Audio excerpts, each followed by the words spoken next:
আল্লাহু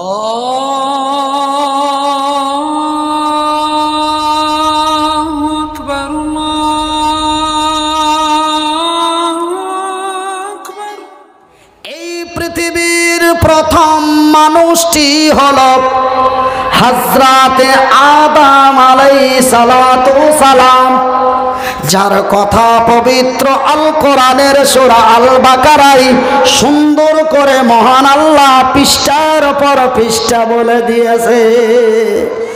তবে বন্ধুরে, আমি হযরত আদমের ঘটনা বলতে চাই না, আমি আপনাদের একটা প্রমাণ দিতে চাই। আমার আল্লাহ রব্বুল আলামিন এই বিশ্বের প্রথম মানুষ, সেই মানুষটিকে আমার আল্লাহ এক ফাঁকা ময়দানে মরুভূমি বালুচরে তৈরি করেছে। ফাঁকা ময়দানে মরুভূমি বালুচরে হযরতে আদমকে তৈরি করেছে। কিন্তু আমার আল্লাহ যদিও এই বিশ্বের নারীদের পরে তৈরি করেন, তবু আমার আল্লাহ তাদের সম্মানের সহিত, তাদের ইজ্জতের সহিত মহান রব্বুল আলামিন এই বিশ্বের নারী জাতিকে তথা প্রথম নারী, যেই নারীর নাম হলো হযরতে হাওয়া, এই বিবি হাওয়াকে, মা হাওয়াকে আমার আল্লাহ যেন জান্নাতের বাইরে তৈরি করলেন না রে, ফাঁকা ময়দানে যেন বানায় নাই, বালুচরে যেন বানায় নাই। মা গো, আমার আল্লাহ তোমাদের কতই সম্মান দিল সোনা, আমার আল্লাহ তোমাদের অতি আনন্দময় আইসময় জান্নাতের ভিতরে বানিয়েছে। আল্লাহু আকবার। এমনই তোমরা সম্মানিত জাত, এমনই তোমরা সম্মানিত জাত। আমি মামার মায়েরা, আমি যেন তোমার সন্তানের মতো সন্তান, তোমরা যেন আমার মা, আমি যেন তোমাদের সন্তান, তোমরা যেন আমার বোন, আমি যেন তোমাদেরই ভাই। দেশের পরিস্থিতি ভালো নয়, মারে হাত দুটি জড়িয়ে বলি বোন, ভান ভাবি রে হাত দুটি জড়িয়ে বলি ভাবি, হাত দুটি জড়িয়ে বলি খালা, আপনারা যেন আমার মা, আমি যেন আপনাদের সন্তান, আপনারা যেন আমার বোন, আমি যেন আপনাদের ভাই। দেশের পরিস্থিতি ভালো নয়, হাত দুটি জড়িয়ে বলি মা, হাত দুটি জড়িয়ে বলি বোন, হাত দুটি জড়িয়ে বলি খালা। আমার আল্লাহ তোমাদের মায়ের ইজ্জত দিয়েছে, আমার আল্লাহ তোমাদের মায়ের সম্মান দিয়েছে। মা গো, রাস্তা পথে বাজারে ঘাটে এখানে ওখানে অফিস আদালতে যেখানে যাবে, মায়ের ইজ্জত নিয়ে যাবে, মায়ের সম্মান নিয়ে যাবে। কেন? মায়ের কদর কতই রে, মায়ের ইজ্জত কতই রে, মায়ের সম্মান কতই রে। আমার মতো একজন যুবক রাসূলের কাছে চলে গেলেন, নবীকে যে বলেন ইয়া রাসূলুল্লাহ, ওগো আল্লাহর নবী, দয়ার নবী, বিশ্বের নবী, নবী গো, এক আল্লাহর সিজদা করি, আপনার কথা অনুসরণ করে চলি। নবী গো, তারপরে কার দরবারে যেতে পারি? নবী বললেন না মঈনুদ্দিনের কথা, নবী বললেন না রইসুদ্দিনের কথা, নবী বললেন না শামসুদ্দিনের কথা, নবী বললেন না আবু বকরের কথা, নবী বললেন না মনিরুদ্দিনের কথা। আল্লাহর রাসূলকে জিজ্ঞাসা করা মাত্রই নবী তার পবিত্র মুবারক মুখ দিয়ে বললেন তোমার মা। তারপরের নাম্বারটা নবী 15ই বলে তোমার মা, তারপরের নাম্বারটা নবী 15ই বলেন তোমার মা। একবার নয় রে, দুইবার নয় গো, 3 বার মা শব্দটি ব্যবহার করলে। ভাইজান, শেষ কথাটাই বলে আপনাদের কাছ থেকে যেন অন্যদিকে চলে যায়। তবে আমার আল্লাহ এই বিশ্বের নারীদেরকে এমন মায়ের সম্মান, মায়ের ইজ্জত দিয়ে সুন্দরী রমণী করে, অতি নরম করে, অতি সুন্দরী করে, মায়ের জাতি করে, মায়ের সম্মান দিয়ে তৈরি করলো। কিন্তু যান, দিনের পর দিন যায়, মাসের পর মাস যায়, কালের পর কাল যায়, যুগের পর যুগ যায়, জামানার পর জামানা যায়। এমন একটি জামানা এসে গেল। কথাটা শুনালেন? এই কথাটা শোনাতে আমাকে এই যে জানুয়ারি মাসের 10 তারিখ থেকে 17 তারিখ পর্যন্ত বাংলাদেশে থেকে আসলাম। এই কথাটা বলার জন্য আমাকে পাসপোর্ট জমা দিতে হলো কুষ্টিয়া থানায়। শুনে রাখুন, বাংলা ভাষা দিয়ে বলি, আপনারা যেন বাঙালি ভাইজান বন্ধুরে, আমার আল্লাহ এমন মায়ের জাতি করে মায়ের সম্মান দিয়ে নারীদের তৈরি করলাম। দিনের পর দিন যায়, কালের পর কাল যায়, যুগের পর যুগ যায়, জামানার পর জামানা যায়। এমন একটি জামানা এসে গেল, সেই জামানাটির নাম হলো জাহেলিয়াতের জামানা। বর্তমান জামানাটার নাম কি? বর্তমানটা কি?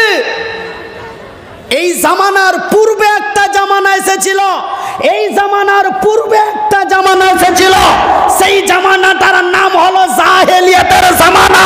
কিন্তু বর্তমান জামানাটার নাম কি? হ্যাঁ, কে কে কে বলতে পারলে 100 টাকা বকশিস, হাদিয়া, নজরানা, খুশি মনে উত্তর দিতে পারলো, এটা মনের আনন্দ। বর্তমান জামানাটার নাম কি? একজন বলে এনআরসি। এটা কোনো জামানা হইল গো? হ্যাঁ, এইটা এনআরসিটা তো শুধু ভারতে, কিন্তু জামানা মানে সারা বিশ্ব জুড়ে। একজন বলে ডিজিটাল, আর একজন বলে কলির জামানা। এটা কোনো জামানা নয় রে, ওগুলো কোনো জামানার নাম নয় গো। আমি মনিরুদ্দিন আমার ক্ষুদ্র জ্ঞানে ইতিহাসকে সামনে রেখে বলি, বর্তমান জামানাটির নাম হলো আখেরি জামানা। পৃথিবীর শেষ মুহূর্ত, বিশ্বের শেষ মুহূর্ত, এই জামানাটার নাম কি? আখেরি জামানা।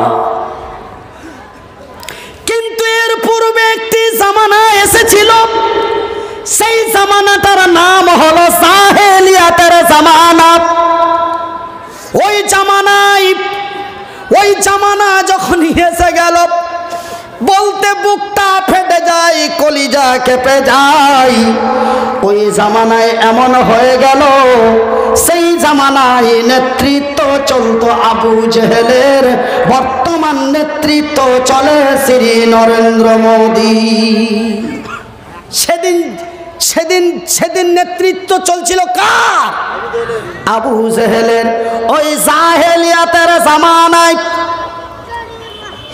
ওই জামানা যখন এসে গেল, নারীদের যত সম্মান, যত মূল্য, যত অধিকার, যত সার্বভৌমত্ব, সমস্ত কিছু এক টুপলা করে, এক বাক্স করে এই নারীগুলিকে গর্তের ভিতরে ভরে দিল।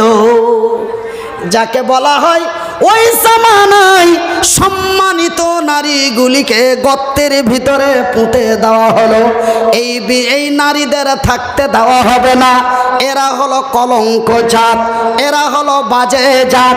ওরা বলল ওরা যেন নবী মুহাম্মাদের উত্তরসূরি ছিল না, ওরা যেন মুহাম্মাদের উত্তরসূরি ছিল না, ওরা যেন হযরতে মুসার উত্তরসূরি নয়, ওরা যেন হযরতে নূহের উত্তরসূরি নয়, ওরা যেন ইব্রাহিমের উত্তরসূরি নয়, ওরা যেন হারুনের উত্তরসূরি নয়, ওরা ছিল আবু জেহেলের উত্তরসূরি, ওরা ছিল উতবার উত্তরসূরি, ওরা ছিল ফেরাউনের উত্তরসূরি, ওরা ছিল নমরুদের উত্তরসূরি, ওরা ছিল কোরআনের দুশমন, ওরা ছিল কোরআনের শত্রু। ওই জামানায় কি করল, নারীর সম্মানকে, নারীর ইজ্জতকে এক জায়গায় এক গঠিত করে গর্তের ভিতরে পুঁতে দিল, জিন্দাই তাদের দাফন করে দিতে লাগলো। ভাইজান, একটি ছোট্ট ঘটনা আপনাদের বলি। রে আমার মায়েরা, তোমাদের কোনো ইজ্জত ছিল না, তোমাদের ইজ্জত দেওয়া হয়েছিল, তোমাদের সম্মান দেওয়া হয়েছিল, কিন্তু তোমাদের সম্মান তারা ছিনিয়ে নিয়েছিল। ওরা যেন নবী মুহাম্মাদের লোক নয় রে, ওরা যেন ছিল আবু জেহেলের লোক, ওরা যেন মুসার লোক নয় রে, ওরা যেন ছিল ফেরাউনের লোক।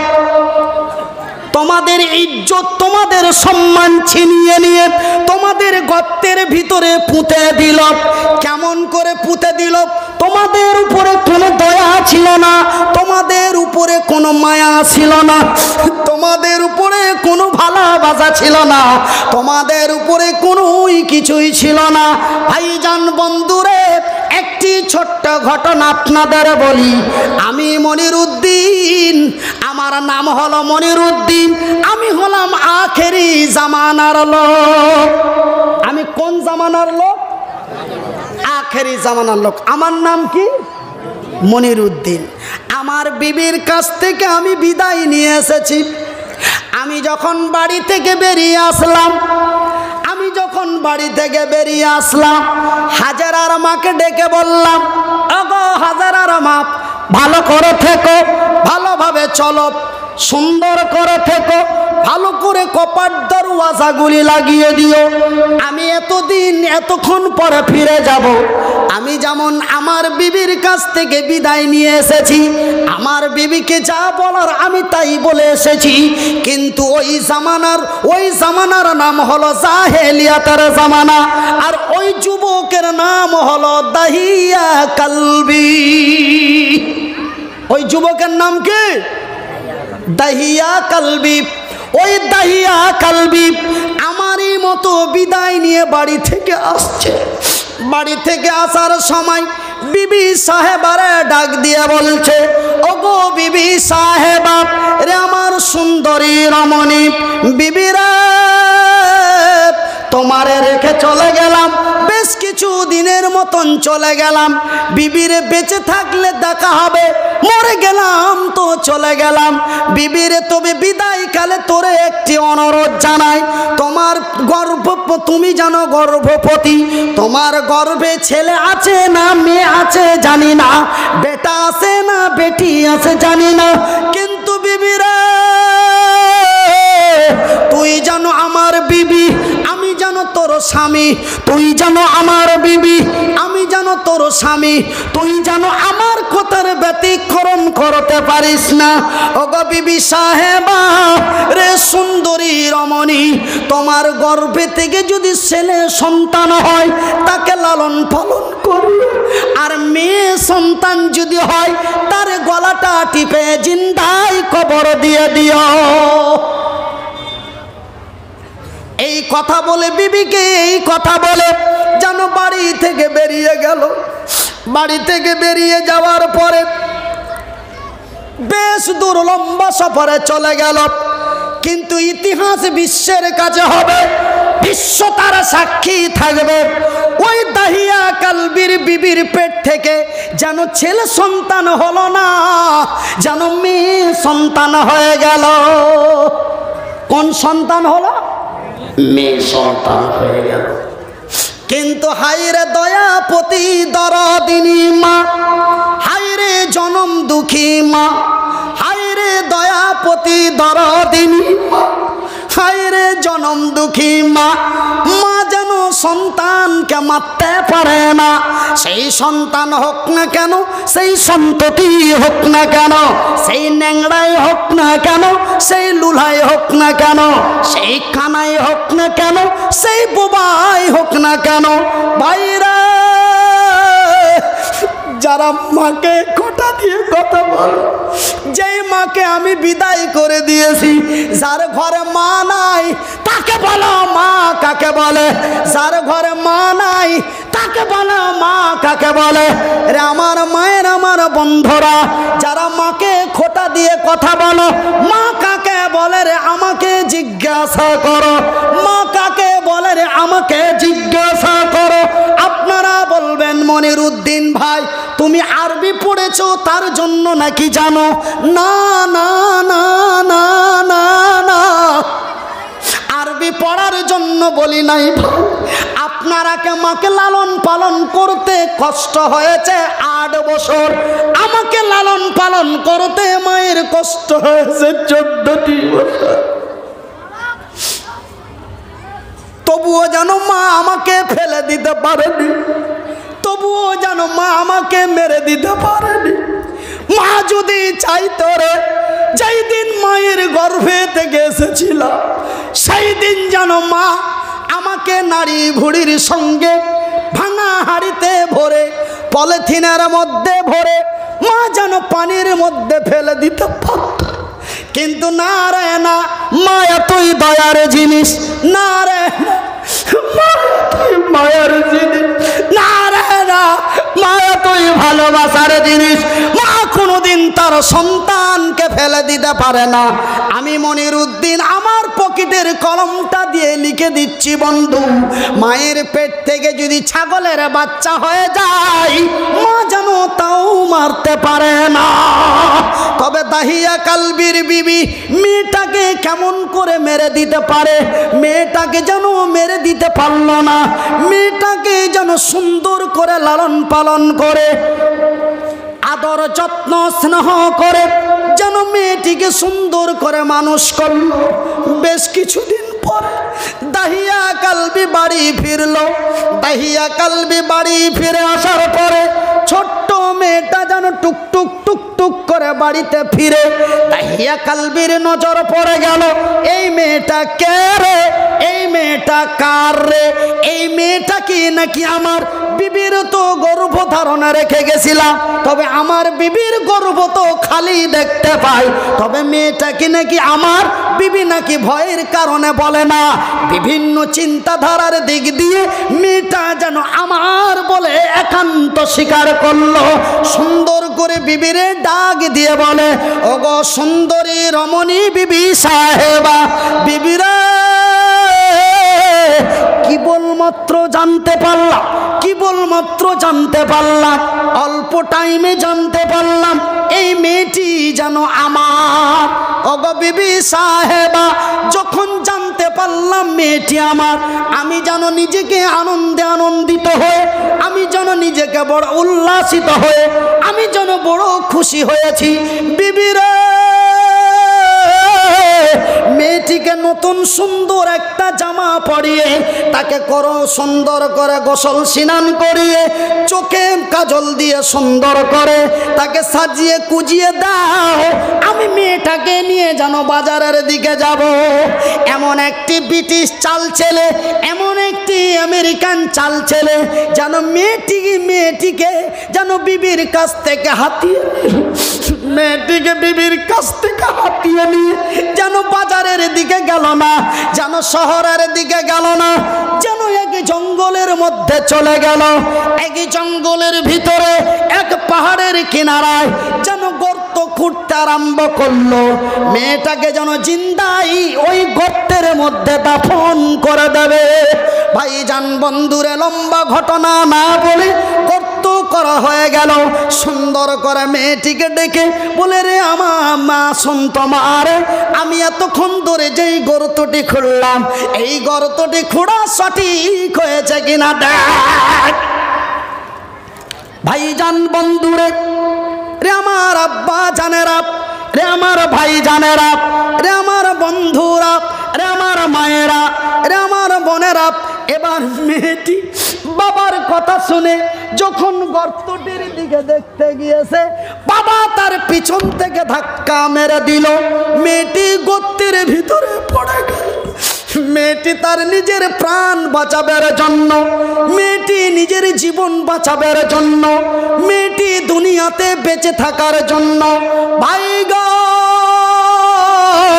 আমার ডান দিকে, আমার বাম দিকে, আমার সামন দিকে, আমার পিছন দিকে যেন আমার চাইতে শিক্ষিত বুদ্ধিজীবী লোক বসে আছেন, যেন আমার বাবার সমতুল্য লোক বসে আছেন, যেন আমার চাচা সমতুল্য লোক বসে আছেন, যেন আমার শিক্ষক সমতুল্য লোক বসে আছেন। আপনাদের বিবেককে বুঝিয়ে বলুন তো, এই দুনিয়াতে বেঁচে থাকার চাইতে বড় অধিকার আর আছে? কথা বলে লজ্জা পাবেন না, আছে? এই পৃথিবীতে বেঁচে থাকার চাইতে বড় অধিকার আর আছে? নাই। তবে এত বড় অধিকারকে ছিনিয়ে নিল আবু জেহেলের লোকেরা, এত বড় অধিকারকে ছিনিয়ে নিল ফেরাউনের লোকেরা, কিন্তু 15 ফিরিয়ে নিয়ে আসছে মুহাম্মদ। জোরে বলি সাল্লাল্লাহু আলাইহি ওয়াসাল্লাম। আল্লাহ এবং আল্লাহর রাসূল 15 নারীদেরকে গর্তের ভিতর থেকে ফিরিয়ে নিয়ে আসছে। একবার জোরে বলি নারে তাকবীর। সবাই মিলে একটু আওয়াজ করে বলুন ভাই, আওয়াজ করে বলুন। এটা হচ্ছে উত্তর দিনাজপুর জেলার হেমতাবাদ থানা, নাকি গো? এই থানার মানুষেরা ইসলাম জিন্দাবাদ এরা তা স্বীকার করে, তা প্রমাণটা করে দেন। আপনাদের আজকের জালসাটা বিশ্বের কাছে ভাইরাল হচ্ছে। আপনারা এখানে বসে আছেন তো, আপনারা শুধু এখানে বসে জালসা শুনছেন না, জালসা সারা দেশ শুনছে। একবার জোরে বলি নারে তাকবীর, জোরে বলি নারে তাকবীর। আল ইসলাম জিন্দাবাদ। ইসলাম নারীদের ইজ্জত দিল, ছিনিয়ে নিল ইসলামের শত্রুরা, ফিরিয়ে নিয়ে আসলো ইসলাম। জোরে বলি নারে তাকবীর। বিশ্বাস যদি না করো, ইতিহাসের পাতাটা খুলে দেখো। বিশ্বাস যদি না করো, পবিত্র কোরআনটি খুলে দেখো। ইসলামের সম্মান দিল ইসলাম, নারীর ইজ্জত দিল ইসলাম, ছিনিয়ে নিল ইসলামের শত্রুরা, ফিরিয়ে নিয়ে আসলো ইসলাম। বিশ্বাস যদি না করো, পবিত্র কোরআনটি খুলে দেখো। মনিরুদ্দিনের কথা যদি বিশ্বাস না হয়, আপনারা নিজেই সার্চ করুন। ভাইজান বন্ধুরে, মেয়েটিকে যখন গর্তের ভিতরে ফেলে দেওয়া হলো, ওই মেয়েটি যেন হাত দুটি জড়িয়ে অনাই বিনয় করে বাবাকে বলে, আব্বা তুমি আমাকে মেরো না, আমি তোমার বাড়ি যাব না, আমি তোমার খাবার খাবো না। আব্বারে, মেয়েটা শেষ পর্যন্ত বলে, আব্বা আমি তোমাকে আব্বা বলে ডাকবো না, তুমি যে আমার আব্বা এই পরিচয় এলাকার মানুষের কাছে দিব না। আব্বা গো, তোমার বাড়ি যাব না, তোমার এলাকায় যাব না, তোমার গ্রামে যাব না, তোমাকে আব্বা বলে পরিচয় দিব না। আব্বা গো, আমি এক অন্য এলাকায় চলে যাব, মানুষের দ্বারে দ্বারে ভিক্ষা করে খাবো, কিন্তু আব্বা তোমার হাতে ধরি, বাবা তোমার পায়ে পড়ি, ওগো আব্বা তুমি আমারে ছেড়ে দাও। বাবার জানে দয়া হলো না, বাবার জানে মায়া হলো না, বাবার জানে দয়া হলো না, বাবার জানে মায়া হলো না। এমন করে ছাপড়ে একটি বিশাল পাথর 2 হাত দিয়ে উঁচু করে ধরলো, আর মেয়েটাকে নিশানা করে ওই গর্তের ভিতরে পাথরটা মেরে দিল। পাথরটা যখন মেরে দিল, বুকটায় পাথর পড়ে রক্ত ফেটে বেরিয়ে গেল। মেয়েটা চিৎকার করে আল্লাহর জমিন থেকে বিদায় নিল। একবার বলে ইন্না লিল্লাহি ওয়া ইন্না ইলাইহি রাজিউন। ভাই গো, রে আমার মায়েরা, রে আমার বোনেরা, তোমাদেরকে যেন এমন করে হত্যা করে দেওয়া হতো, তোমাদেরকে যেন এমন করে মেরে ফেলে দেওয়া হতো। মা গো, আমি যেন আর বুঝিয়ে তোলার শক্তি পাই না, তবে আমার বলার উদ্দেশ্য হলো, মা কত দয়ার জিনিস। ওই দাহিয়া কালবির বিবি যেমন তার মেয়েকে মারতে পারেনি, ঠিক আমার মা আমাকে যেন মারতে পারেনি। ভাইজান বন্ধুরে, যেদিন মায়ের পেট থেকে এসেছিলাম যেন এতটুকুন ছিলাম, নারী ভুড়ির সঙ্গে যেন আমার চেনা বোঝা যাচ্ছিল না। মা যদি ইচ্ছে করতো যেন ফেলে দিত, কিন্তু না না, আমার নাকটা দেখে আমার চোখ দুটি দেখে যেন মানুষ মনে করে মা বুকে জড়িয়ে ছেঁড়া কাপড় দিয়ে মুছে মা বুকে জড়িয়ে ধরে 1-2 করে 11টি বছর ধরে লালন পালন করলো। 12টি বছরে মা নবীর মাদ্রাসায় ভর্তি করল। ওই ছোট্ট একটা কোরআন গালা দেন তো ভাইজান বন্ধুরে। মা যেন আমাকে ফেলে দিতে পারলো না, মা যেন সুন্দর করে লালন পালন করে। বয়সটি যখন 12 হয়ে গেল, মা যেন সুন্দর করে আমারে মা নবীর মাদ্রাসায় পাঠিয়ে দিল। রাসূলের মাদ্রাসায় যেন আমি চলে গেলাম, নবীর মাদ্রাসায় চলে গেলাম। ভাইজান বন্ধুরে, এই পবিত্র কোরআনের 114টি সূরার মধ্যে প্রথম সূরাটি নাজিল হলো, প্রথম সূরাটি আল্লাহর জামিনে আসলো। সেই সূরাটির নাম কি রে? সেই সূরাটির নাম হলো সূরা আলাক। সূরাটির নাম কি? জোরে বলি, সূরাটির নাম কি? সূরা আলাক। এই পবিত্র কোরআন আমার আল্লাহ অতি সংরক্ষণ করে, অতি হেফাজত করে একটা জায়গায় রেখেছিলেন। জায়গাটির নাম কি রে? জায়গাটির নাম হলো লাউহে মাহফুজ। ওই লাউহে মাহফুজে এই পবিত্র কোরআনটি রাখা ছিল। ওই মুহূর্তে আমার আল্লাহ তার জিবরাইলকে ডেকে নবীর কাছে পাঠালেন, ওগো জিবরাইল, আমার নবী গারে হিরাই আছে, নবীর কাছে নিয়ে যাও আর এই পবিত্র কোরআনটি পৌঁছে দাও।